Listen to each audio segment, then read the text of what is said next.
So far, 2025 has been a stellar year for vinyl reissues, and I think it's only going to get better. We've seen some legendary albums return to wax, and some come out on vinyl for the very first time. And with so many milestones and anniversaries happening this year, I think labels have really stepped up their game. So you've got these jazz greats to modern pop classics. It's just been a treasure trove for vinyl collectors. So today on the Vinyl Narrative, I'm going to be running through the releases that I'm the most excited for coming up in the remainder of 2025. So let's get into my list. So starting with August, we have 3 releases that I'm really excited for. So first up, we have Kacey Musgraves' Deeper Into the Well, the Bad World Liquid Filled Edition. Now this is probably one of the most unique releases that will be coming into my vinyl collection, as I've got it on pre-order. But it's essentially an expanded version of Kacey Musgraves' 2024 album, Deeper Well.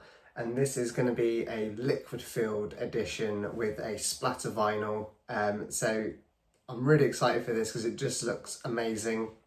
It's split across 2 discs. So you have the liquid-filled disc, and then you have a kind of standard whole kind of colour, green colour vinyl that fits in with that nice aesthetic.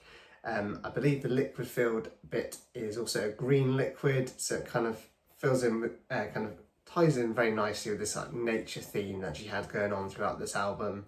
And I think it's like one of her most poetic and introspective records that she's released so far. She's still got that kind of country edge to it, but it's definitely leaning more towards kind of pop singer-songwriter.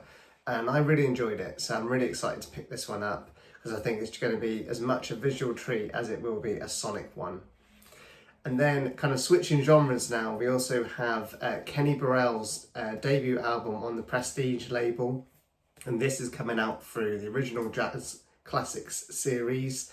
And this has been a stellar reissue series over the past few years. I've really enjoyed picking up these jazz releases from OJC.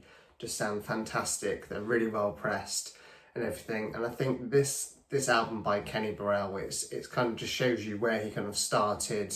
It's a nice like bluesy, smooth and just endlessly cool gem in his catalogue, and I think it's finally getting the audiophile treatment that it deserves, whilst also being very accessible for vinyl collectors. So there is another version out there on the market by the Electric Recording Company, but you'll be set back a fair few dollars on that. I think it retails at around £300-400 because it's one of those very kind of short run pressings. I'm not going to pay that, but this OJC edition, which comes in at around $40-ish, is, yeah, it's right up my street, and it's still an audiophile release. And then the third release that I'm excited for in August is Timbaland's Shock Value. And this is being reissued for the first time on vinyl since its original release through the Interscope Vinyl Collective, which is like a vinyl club run by Interscope Records. They've got some really heavy hitters in their catalogue, so I think they're going to do very well. And these are the IVC records. They sell out quite quickly usually, and you know they're not cheap. They're kind of on the higher end of a vinyl record club, but it's more like you just subscribe to them and you can pre-order this record. There's nothing really too exclusive about it, other than you get behind this paywall. You can't just buy it from their store. But speaking of the album, it's, you know, for me, it's just a very nostalgic release. It's an essential kind of snapshot of that kind of late 2000s pop and R&B production that Timbaland just dominated the charts with. You know, he brought together some great pop and R&B artists. So you had Justin Timberlake, Nelly Furtado, Kerry Hilson, and the album, whilst it is quite long, I think there's still just so many bangers on this album. It's a fantastic, high energy, packed reissue, and I'm really looking forward to it. It's on a nice purple splatter vinyl as well, so that'll be nice. When I eventually get that in the mail, I will probably do a review on it just to see how it sounds. But yeah, that's August covered. So we have Kacey Musgraves, Kenny Burrell and Timbaland, a nice selection of genres there that I'm really excited for in the reissue range. Okay, moving on to September now. We have probably the album that I'm most excited about that's getting reissued. because it is one of my most favourite albums of all time. I've talked about this a lot on my channel and I'm going to continue to do so. It is Block Party's Silent Alarm. It's getting the deluxe box set treatment, and for me this is just one of the defining albums of the early 2000s. It was angular, it was emotional, and it just blended so many different genres together. And I'm just really pleased it's getting the box set treatment, because we're going to get this album spread across 2 discs, so hopefully sonically, in terms of the mastering, that will sound amazing, because up until now it's been just pressed on kind of single LP, which doesn't really do the album any favours. It kind of squashes everything together and compresses it. It doesn't sound great. So hopefully this 2 LP edition will sound fantastic. And it also has a bunch of rarities, B-sides, demos, and live session tracks as well. So I'm really excited that it's going to be a nice package of kind of everything that celebrates this era of Block Party. So very excited for that one. And then next up, we're switching genres again, back to jazz. So we have the Chico Hamilton Quintet, the self-titled album. That's coming out as a Blue Note Tone Poet release, and this Tone Poet range has just been fantastic. One of the best reissue series on the market today, I think. They're all pressed at RTI, they all sound fantastic, all amazing mastering as well. And, you know, I'm a big fan of Chico Hamilton. I've not got many of his releases. I've not been lucky enough to find them, first editions of them or first pressings. But this album, I've been streaming it a lot, and it's just something a little bit different from Chico Hamilton. It's there's a lot of orchestration in there, and it's kind of like a 2-part album. You have one side which is kind of the studio orchestrated introspective side of Chico's band, and then you have the live album on the kind of second side, and that's, you know, what you typically expect from Chico Hamilton's sound as well. In terms of those live tracks, it sounds great, and I'm just really looking forward to picking this up, because hopefully it's going to sound great and it's going to bring the warmth to this album that it absolutely deserves. And then rounding off September, on September 19th, we have the album that probably shook the vinyl and probably Fleetwood Mac fan base just into a bit of a frenzy, because we are finally getting a reissue of Buckingham Nicks, the album from Lindsey Buckingham and Stevie Nicks. That is going to be coming out as a Rhino High Fidelity release. This is their pre-Fleetwood Mac era album that was only issued on vinyl upon release.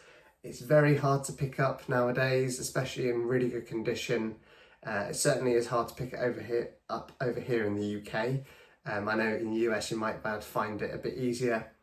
And there's been just a ton of bootlegs over the years, because they've never reissued this album, strangely. It's, I think because of that kind of fraught relationship between Lindsey and Stevie, that's probably caused some licensing problems and just sign off on getting this done. But Rhino have finally done it. They've, you know, this is almost like a mythical release for vinyl collectors. And I think hearing it remastered on kind of high grade vinyl, getting that Rhino High Fidelity treatment, it's just going to be an absolutely essential pickup. So if you can pick it up, do so. There are 2 versions you can get. You can get the Rhino High Fidelity range, which there's 2 kind of variants of. There's a kind of standard Rhino High Fidelity edition, and then there's another one that comes with a bonus 7-inch, which has different mixes of the singles they released from this album. I wasn't quick enough to get that release, and it was also slightly out of my budget, to be fair. So I've gone for the Rhino High Fidelity. And then there is another edition, which is kind of like the widespread release that you can get on kind of different coloured vinyl, and that is cut by Matthew Luthen's, I believe in Matthew Luthen's. I'm hoping all of the releases sound fantastic. You know, I may pick up the 2nd edition, who knows, but yeah.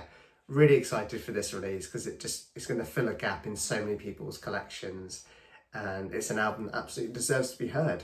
Okay, moving into what are the slightly colder months within the UK for sure. We have October, and there's a few heavy hitters coming out in October. So the first one up is Imogen Heap's Speak for Yourself. This is the 20th anniversary edition. It's an early 2000s masterpiece that just blurred the lines between kind of electronic music, pop music, and experimental songwriting that Imogen Heap has just been well known for now. And I think, if I remember rightly, this hasn't been reissued since its original release. So this is one that a lot of her fans will be begging for, and it's finally here. It comes across a range of variants. There's a splatter version, there's a pink edition as well, which is the one I managed to get through the Spotify fans first edition, and then there's the kind of standard black release as well, and I'm sure there'll be many more. And this is an album that is really well loved, so I would be shocked if her label didn't want to press this into the heavens and kind of capitalise on that. But yeah, really pleased to pick this up. It's going to be spread across 2 discs as well, cut at 45 RPM, so hopefully this sounds as fantastic as everyone remembers it being. And then probably the album I'm the most excited for within October, it's one that's been on my want list for ages. It is John Coltrane's A Love Supreme, and this is the mono edition. This is the first time A Love Supreme has been reissued on mono in 50 years. So this, to call this just one that I'm really hankering for, is probably selling it a bit short. I've never come across a US OG mono copy in great condition in the wild. And I'd be surprised if I could even justify spending the money to get it anyway. So the fact that they're going to reissue this at an affordable price, cut by Ryan K. Smith at Sterling Sound and pressed at RTI as well, I believe. This is just a no-brainer for me. It was a day one pre-order, really excited for it. And it's Coltrane's kind of spiritual magnum opus, so it's going to sound fantastic. Everyone knows this album, or at least, it's within your periphery, at least, as a music fan. And this is the first way most people heard this album as well in mono. It's just become this cornerstone of jazz music. I'm very excited for it. So yeah, John Coltrane's A Love Supreme, the mono edition, that is also coming out in October. Sticking with jazz, we also have Grant Green's Solid, which is coming out as a Blue Note Classics edition. Another fantastic series from Blue Note as a label. Really enjoyed Blue Note Classics. But yeah, Grant Green, what can you say about that man? Just an incredible jazz guitarist. And this is one of his more adventurous records as well. I think it's a must-have for people wanting to hear the kind of slightly different side of Blue Note records. Just really excited to pick this one up. The Blue Note Classics range, I don't think there's been a bad release in this range at all so far, especially from the curation side of things. There's been a few kind of dodgy pressings, which you sometimes get with Optimal Media as the pressing plant, but I'm hoping that this one will be one of the outliers that sounds incredible, and I can enjoy this album on vinyl for the first time as well. And then Blue Note decided they weren't going to stop there within October. They're also dropping an album that a lot of people absolutely love, and I'm included in that list. It's Bobby Hutcherson's Montara, and that is coming out as a Blue Note Tone Poet release. Very excited for this one because I recently bought, you can just see it behind me there, the Blue Note box set from VMP before they kind of went into a black hole. I'm not sure what's going on with them at the moment. But yeah, Montara was in that box set, and I was slightly disappointed by it because I love this album, and I don't know what quite happened with Kevin Gray's mastering, or whether or not it was the pressing itself, but it just sounded a bit thin. There wasn't much bass to it. So the fact that it's getting the Tone Poet treatment, which I believe will be cut by Kevin Gray, so it'd be interesting to see how this sounds. I'm just really hoping there's a bit more low end. It's an album that deserves it. It's this kind of sunny, Latin infused soul jazz treasure, and it's warm and it's breezy. It just sounds amazing, and I'm hoping the Tone Poet treatment will do it absolute justice and make it come to life again. So Bobby Hutcherson's Montara, also excited to pick that up, and I'll do a shootout against the VMP edition from their Blue Note box set.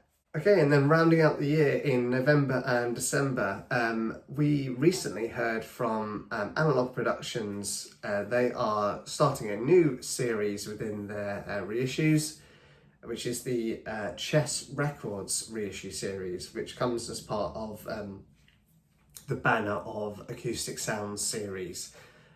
So yeah, Chess Records, a fantastic label, loads of underappreciated as well as loads of really appreciated releases from Chess. There's a few coming out that I'm particularly interested in. I know there's one from Howlin' Wolf that actually I might check out. I've not pre-ordered it yet, but I'll give it a listen and see if I really want to own it on vinyl. But there are two that I'm very excited for.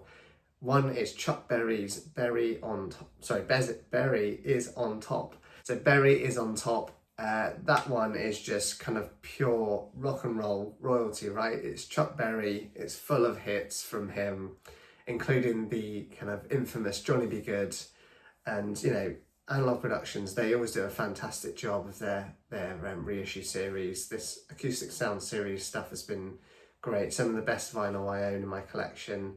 And this, I'm sure this will be no exception. It's just an iconic record from Chuck Berry, almost the start of rock and roll. I think it's an essential for your collection. Another one that is coming out from this series is Etta James's At Last, and what an album that is. Everyone knows At Last, the song. The album is just great as well. It's one that everyone I think should own. It's iconic, it's emotional, it's, you know, one of the best jazz vocal albums that you can get, I think. And I'm hoping this pressing will just be a showstopper.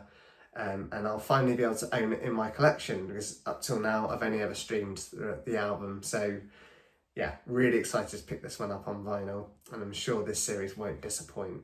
And then lastly, to close out the year, we have Jimmy Smith's House Party, and this is coming out through the Blue Note Classics series again.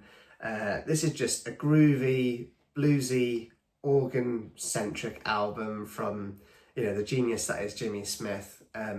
He kind of brought the church into the ballroom, and this one was actually recorded within a ballroom by the legends that is Rudy Van Gelder, who was just the legendary recording engineer that Blue Note used. And this is, I believe, during the period he was also recording at his Hackensack recording studio back at his parents' house. But yeah, this one was recorded in the ballroom. Stream it and you'll hear that straight away. It just sounds, yeah, iconic, I think is the phrase for this. Just a stellar lineup. You've got Lee Morgan, you've got Kenny Burrell is on it, you know, just loads of fantastic jazz players from Blue Note and, you know, the jazz sphere. Really excited to pick this one up. I'm hoping it lives up to the name, in that it's going to be a house party on wax, and just, yeah, really looking forward to it. Okay, so that's my list so far. I'm sure there will be a few more releases that get announced in the next few months that will come out in 2025. This is a year just full of anniversaries, as I said, so I'm pretty sure there's going to be a Maximo Park, a Certain Trigger reissue, because that is 20 years old this year. I wouldn't be surprised if we see something from Radiohead. Whether or not that is going to be an Hail to the Thief album, or we might get the Bends as well, that iconic album from Radiohead. That's celebrating its 30th year anniversary this year. So yeah, I'd be surprised if they let that one just slip by. And that album, yeah, it deserves to be pride in place in people's collections, so it'd be nice to see it get the treatment as well. There'll be many more albums, but, you know, let me know in the comments what you're looking forward to and what you think might be coming out this year. And if this is your first time watching my channel, thank you very much for watching. Please subscribe. There's loads more content on my channel like this, where we talk about vinyl reissues, I do shootouts, I do reviews. Just a really great time to be a part of the vinyl community, I think. We're just getting stellar releases coming out that are all at kind of reasonable pricing as well, which is great news for people trying to get into the hobby. So thank you very much for watching, and I will see you on the flip side.